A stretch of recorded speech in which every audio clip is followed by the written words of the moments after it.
episode 2 of my Piecepack exploration.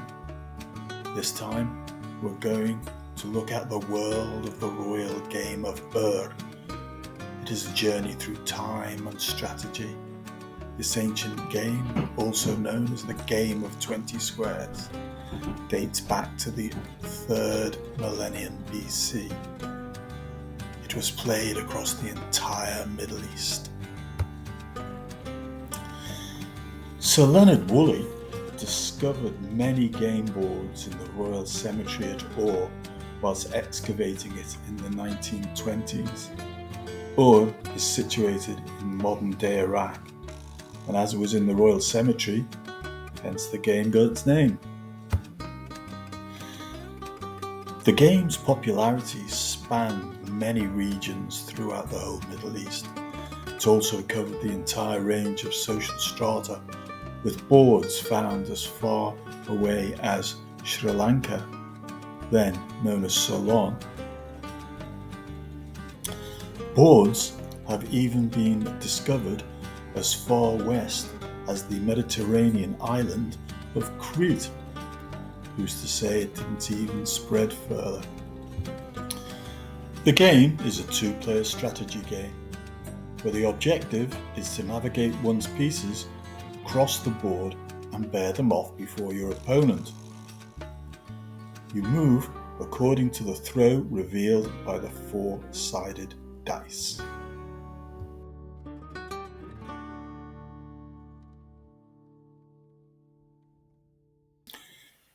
The game board consists of 20 squares divided into 3 zones. The entrance zone, where there is no contact between players' pieces. Although there are various rules for entering the board, I've decided to just bring the pieces on whatever the roll.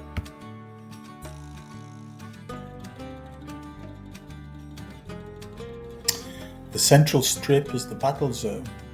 The protagonists engage here, maneuvering their pieces, taking their opponent's pieces, and developing future strategy and tactics.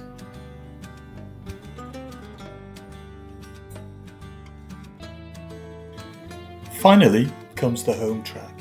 In this zone, the player is safe from being taken. However, to remove the piece from the board or bear it off, the exact dice throw is required. The board features rosette tiles that offer safety and additional rolls, adding a layer of depth to the gameplay. Capturing an opponent's piece is prohibited, therefore blocking their path can turn the game's tide, making each match an exciting and unpredictable contest. The rules of the royal game remained a mystery until British Museum curator Irving Finkel deciphered them from a Babylonian clay tablet, making this the oldest gaming rules in history. Assembling our Piecepack game of Ur. First, the counters. 7 are required for the traditional game, therefore you need to borrow one from another suit. Then the die. The traditional game is played with 4-sided dice.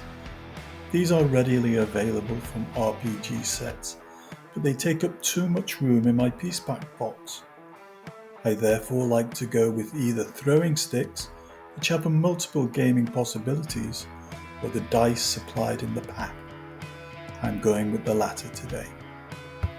Therefore, we get 1, 2, 3, 4, 5 is no move, but another throw. Null is miss a turn. With our tiles, we use the reverse side to create the board of 20 tiles. Finally, flipping 5 over to represent the rosettes.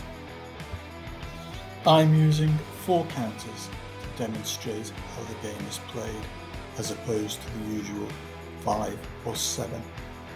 The object is to move all your counters around the path as shown and bear them off at the conclusion of their run. In order to bear off your piece, an exact number needs to be thrown, as demonstrated here.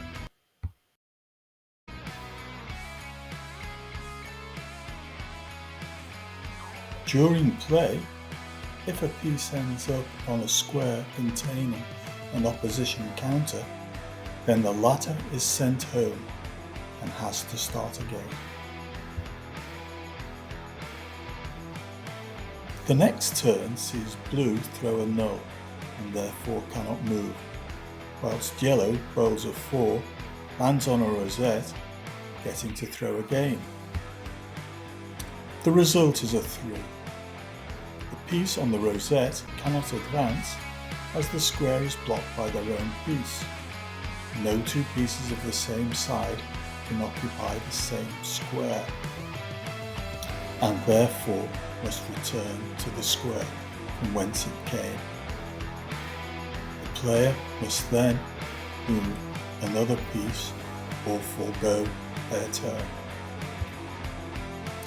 Finally, to reiterate, the rosette makes a piece safe from capture, and landing on it gives that player a second throw. Now, let us watch a game in progress. First, throw off. The highest one goes first.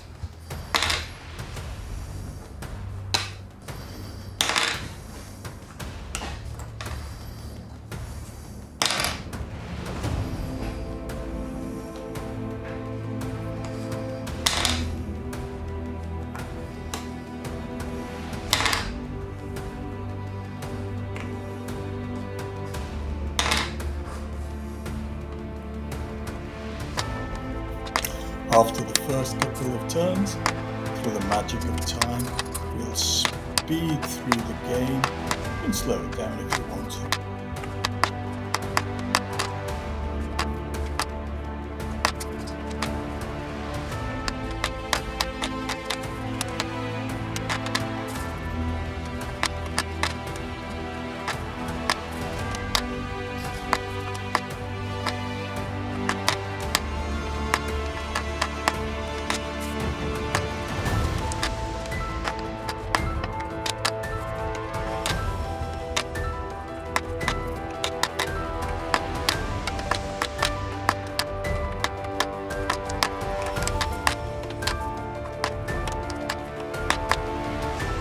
And after the ebb and flow, we come to the end game, with the Piecepack counters being the winners, showing how versatile once again this system can be.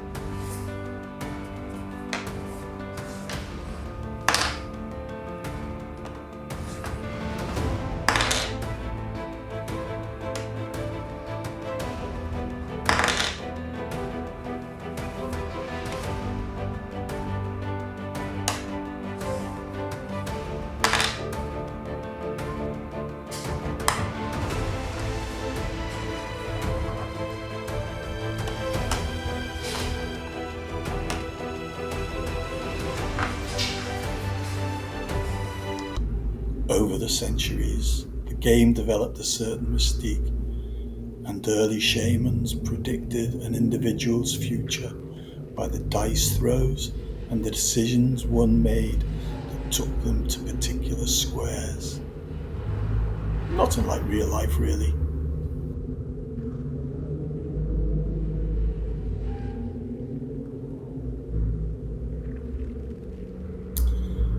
For my final delve this series into historical gaming, before I move into some more modern systems, I will look at arguably an equally ancient game, that of Nine Men's Morris, and how it can be adapted to the Piecepack system. Well, thanks once again for watching, and I hope that you'll tune in to me next week for a game of 9 men's Morris. Let's see where the future will take us. I'll play another game of 20 squares. Bye bye now.